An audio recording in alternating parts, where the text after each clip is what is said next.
আসসালামু আলাইকুম রহমতুল্লাহ। সুপ্রিয় ভিউয়ার্স, আজকে এই, বলা চলে অনেকটা গভীর রাত। গভীর রাতে একটু লাইভে আসলাম। কারণটা হলো যে অনেক ব্যস্ততার কারণে লাইভে আসাই হয় না। তো তারপরে যদিও চেষ্টা করি যে আসলে লাইভটা কন্টিনিউ করব, কিন্তু আসলে বাস্তবতা সেটা সাপোর্ট করে না।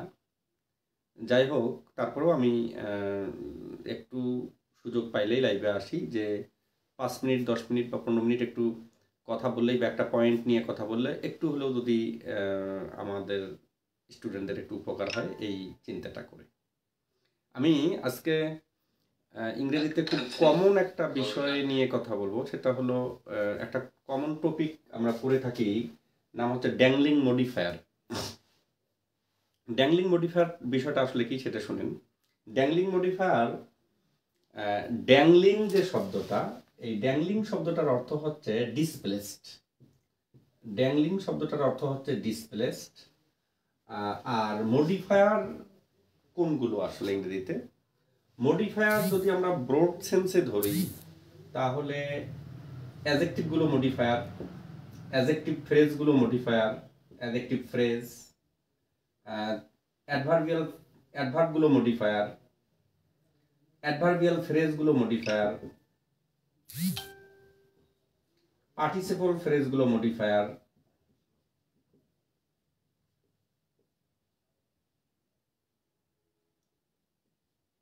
পার্টিসিপলগুলো মডিফায়ার, এগুলো মোটামুটি মডিফায়ার। তো পার্টিসিপল ফ্রেজ, পার্টিসিপল, তাহলে মডিফায়ারের মূল যে বিষয়টা সেটা হলো মডিফাই করে আর কি। তো অ্যাডজেক্টিভ নাউনকে মডিফাই করে, অ্যাডজেক্টিভ ফ্রেজ নাউনকে মডিফাই করে, অ্যাডভার্ব ভার্বকে, অ্যাডজেক্টিভকে, অ্যাডভার্বকে বা অন্যান্য পার্টস অফ স্পিচকে মডিফাই করে নাউন প্রোনাউন ছাড়া। অ্যাডভার্বিয়াল ফ্রেজ একইভাবে নাউন প্রোনাউন ছাড়া অন্য সব পার্টস অফ স্পিচকে মডিফাই করে। পার্টিসিপল ফ্রেজ অ্যাডজেক্টিভের মতো কাজ করে, পার্টিসিপলটা অ্যাডজেক্টিভের মতো কাজ করে। তো সেদিক থেকে এগুলো আমরা মডিফায়ার হিসেবে ধরে নিতে পারি মোটামুটি। ডিসপ্লেসড একটা তো কমন শব্দ, এবং এটা আমরা জানি ডিসপ্লেসড মানে স্থানে না থেকে ভিন্ন স্থানে যাওয়া, এটা তো ডিসপ্লেস।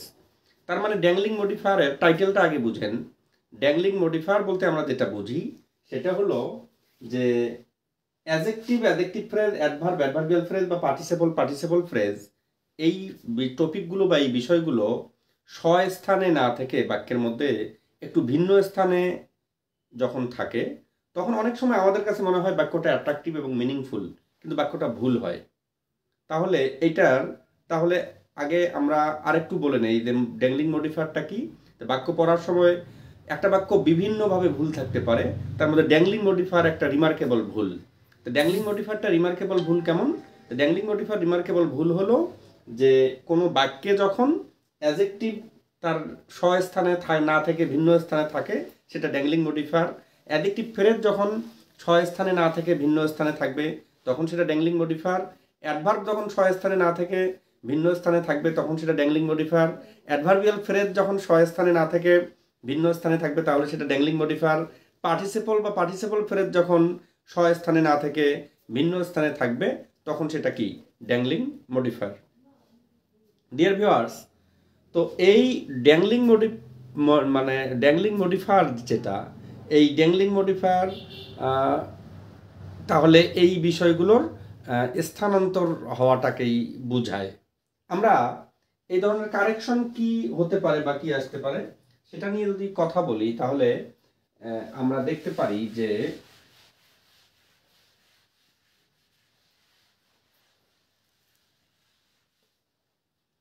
আমি যদি এখানে বলি উল্টে দিক থেকে, আমরা যদি বলি যে পার্টিসিপল ফ্রেজ কিভাবে ভুল থাকবে। পার্টিসিপল ফ্রেজ আমরা নিঃসন্দেহে চিনি। এই পার্টিসিপল ফ্রেজের বিষয়ে দেখেন, আমি এখানে বললাম যে বিং লেট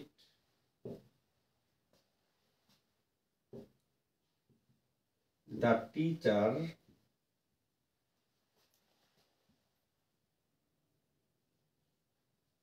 স্কল্ডেড হিম, এটা একটা বাক্য আমি লিখলাম এ নাম্বার। বি নাম্বার বাক্য লিখলাম being late he scolded the teacher. C নাম্বারে যদি আমি বাক্য লিখি being late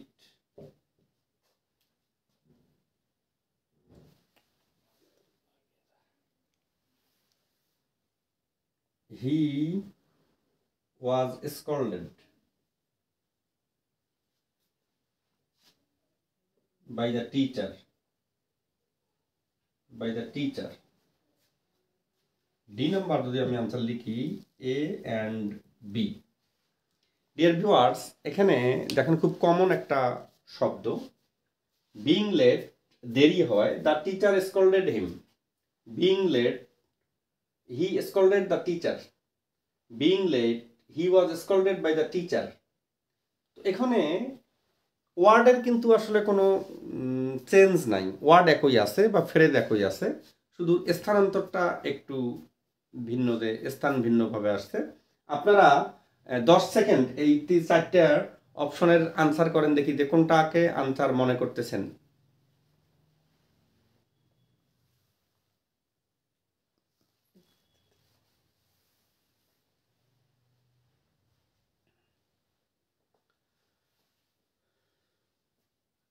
সুপ্রিয় ভিউয়ার্স, তো আপনারা আনসার করবেন যে being late the teacher scolded him, being late he scolded the teacher, being late he was scolded by the teacher, A and B. এখানে একটা নিয়ম বুঝেন আপনারা, মডিফায়ার যে শব্দটা থাকে বা পার্টিসিপল ফ্রেজ, যেহেতু ওয়ান কাইন্ড অফ মডিফায়ার বা একটা মডিফায়ারের মধ্যে একটা অংশ, তো পার্টিসিপল ফ্রেজ এটা বা মডিফায়ারের নিয়মটা হলো যার মডিফায়ার তার সাথে থাকবে, এটা হলো মডিফায়ারের মূল কথা। তাহলে মডিফায়ার বলতে আপনারা যেটা বুঝবেন সবসময়, যার মডিফায়ার তার সাথে থাকবে।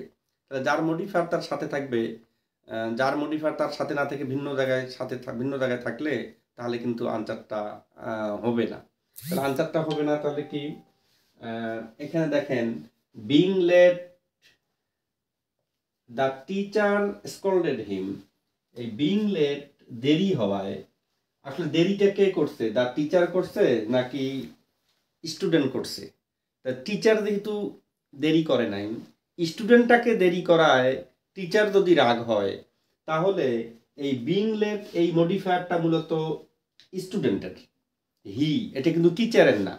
তাহলে বিং লেটটা যেহেতু স্টুডেন্টের, এটা টিচারের না, এই কারণে এই বিং লেটের সাথে সাবজেক্ট আমাকে এই টিচার নেওয়া যাবে না।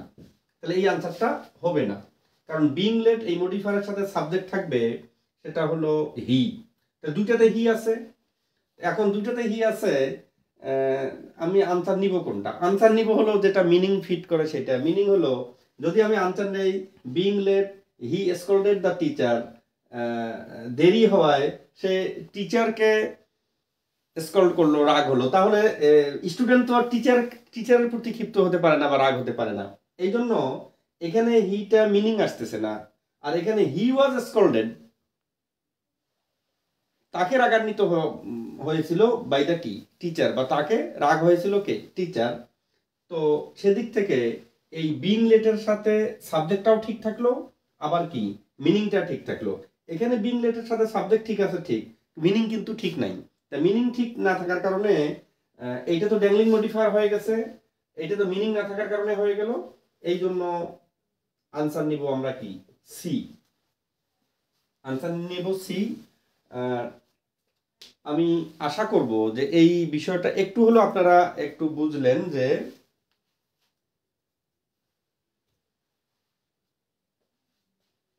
আরেকটা বাক্য দেখেন,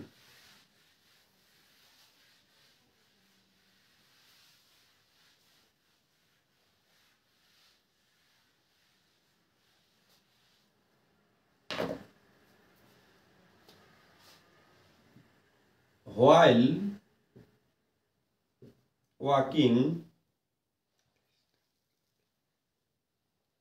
along the road, while walking along the road,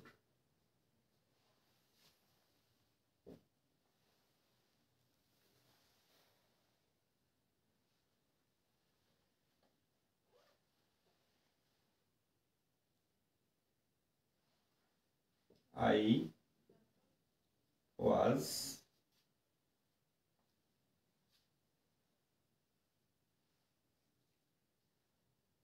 beaten.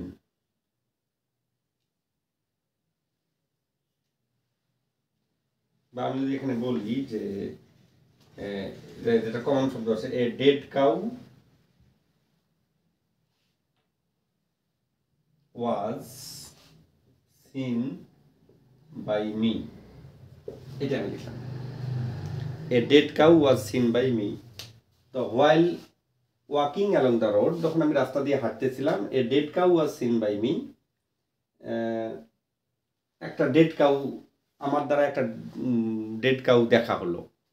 এখানে আপনারা একইভাবে ভাববেন যে while walking along the road, তো while walking along the road, রাস্তা দিয়ে হাঁটার সময় a dead cow was seen by me, তাহলে while walking along the road এই মডিফায়ারটা মূলত হলো মি এর, এটা কিন্তু এ ডেড কাউ এর না। তার মানে এই মডিফায়ারের সাথে বা এই পার্টিসিপল ফ্রেজের সাথে এ ডেড কাউ কিন্তু থাকতে পারবে না। তাহলে যেহেতু এ ডেড কাউ থাকতে পারবে না, সেহেতু এই বাক্যটা পেসিভ হবে না। এই বাক্যটা পেসিভ লিখলে আমাদের এই আনসারটা কিন্তু ভুল হবে। তাহলে পেসিভ লিখলে আনসারটা ভুল হবে, তাহলে কি হবে? তাহলে হবে while walking along the road, while walking along the road I saw a dead cow. I saw a dead cow. তাহলে I saw a dead cow, এখানে দেখেন while walking along the road, এইটা কোয়ালিটি কার I এর। তাহলে আমাদের ওই সূত্রটা ঠিক থাকলো সব সময়, যে যার মডিফায়ার তার সাথে থাকে, যার মডিফায়ার তার সাথে থাকবে, এইটা হলো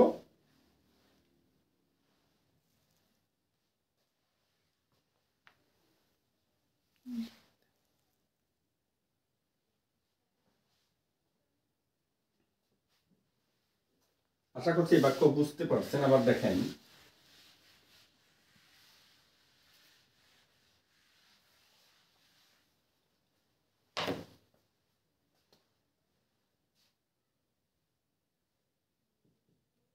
দ্য ম্যান, একটা প্রশ্ন আসছে, is my uncle, the man is my uncle sitting in the office.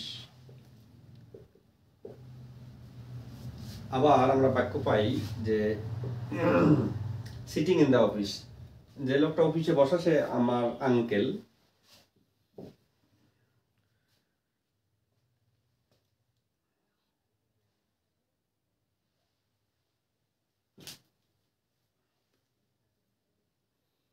A child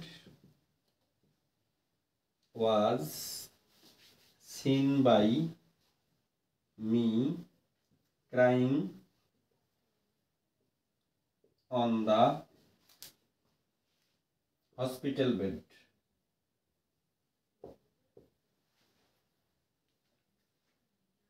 Hospital bed. Dear viewers, এই মিনিংগুলোতে দেখেন একটা বিষয়,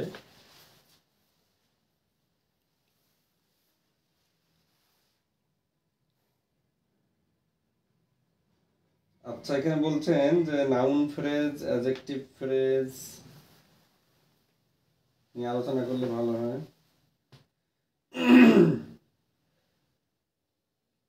আচ্ছা ক্লাসটা একটু আগে নিলে ভালো হয়, একটা দ্বারা ভিডিওটা মতভেদ করছেন, এটা আসলে এটা পড়ার টাফ একটু আমার জন্য। আমি বলছিলাম যে আমি যে সময়টা একটু রিল্যাক্স মনে করছি বা একটু রিলিজ পাইছি, তখন এই ক্লাসটা নিচ্ছি আর কি। ডিয়ার ভিউয়ার্স, এখানে দেখেন এই বাক্যগুলো কেমন করে করবেন? যার মডিফায়ার তার সাথে থাকে, এটা হলো নিয়ম। তাহলে ড্যাংলিং মডিফায়ার বাক্যে কোনো ক্রমেই করা যাবে না। ড্যাংলিং মডিফায়ার করা যাবে না, অর্থাৎ একজনের কোয়ালিটি আরেকজনের সাথে নেওয়া যাবে না। একজনের কোয়ালিটি আরেকজনের সাথে নেওয়া যাবে না, এটার নাম ড্যাংলিং মডিফায়ার, আরেকজনের সাথে নিলেই। এই এখানে দেখেন সিটিং ইন দ্য অফিস, এটা তো modifier. Crying on the hospital bed, এটা তো মডিফায়ার। এই সিটিং ইন দ্য অফিস এইটা হলো দ্য ম্যানের কোয়ালিটি, তাহলে দ্য ম্যানের সাথে কিন্তু সিটিং ইন দ্য অফিস নাই, তার মানে মডিফায়ার তার সাথে নাই, তাহলে এই বাক্য হবে না। তাহলে কারেকশন কি? কারেকশন হলো দ্য ম্যান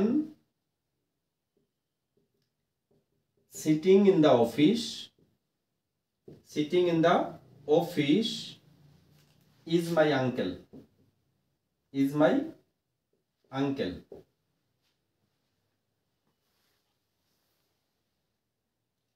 আবার দেখেন a child was seen by me crying on the hospital bed, এই crying on the hospital bed এটা কিন্তু মিয়ের কোয়ালিটি না, এই কোয়ালিটিটা কিন্তু হলো দ্য চাইল্ডের। তাহলে দ্য চাইল্ডের যেহেতু কোয়ালিটি, তাহলে দ্য এ বা এ চাইল্ডের, আর চাইল্ড এক জায়গায় আছে are crying on the hospital bed এটা কিন্তু আরেক জায়গায় আছে। তাহলে দুইটা যেহেতু দুই জায়গায় আছে, তাহলে কিন্তু মডিফায়ার ঠিক নাই, এটার নাম dangling modifier.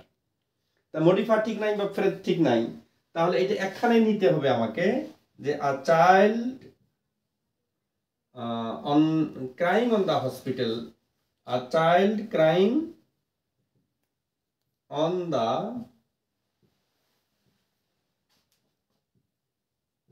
hospital bed, a child crying on the hospital bed was seen by me, was seen by me। তো আশা করছি যে এই বিষয়গুলো, এই মডিফায়ার বা পার্টিসিপল ফ্রেজটা সঠিক জায়গায় ব্যবহার করাটা খুব জরুরি। সঠিক জায়গায় ব্যবহার না করলে আপাত দৃষ্টিতে মনে হয় বাক্যটা ঠিক আছে, কিন্তু অর্থগত দিক থেকে হলেও বাক্যটা কিন্তু ভুল হয়ে যায়। আপনারা দোয়া করবেন আমার জন্য। একটু রিল্যাক্স পাইলেই এইরকম খুব ক্রিটিক্যাল পয়েন্টগুলো নিয়ে আমরা কথা বলবো। আশা করছি সবাই উপকৃত হবে। Thank you.